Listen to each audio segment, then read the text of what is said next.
Hello guys, তোমরা সবাই কেমন আছো? আশা করি খুব ভালো আছো। আমরা 3 বছর ধরে প্ল্যানিং মিলাচ্ছি যে কোনো জায়গায় সবাই মিলে ফ্রেন্ডরা যাব। ফাইনালি আজকে সেই দিনটা চলে আসলো। আমরা সবাই মিলে যাচ্ছি হলেশ্বর মন্দিরে। আর ও মুখ দেখাবে না, তার জন্য এরকম ঢেকে নিচ্ছে।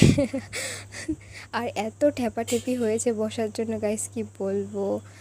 কারণ সবাই আমরা মোটি এসব করতে করতে চলে আসলাম মন্দিরে। এই হলো আমাদের হলেশ্বর মন্দির তেজপুরের। আর আমাদের মহাদেব, হর হর শিব শম্ভু।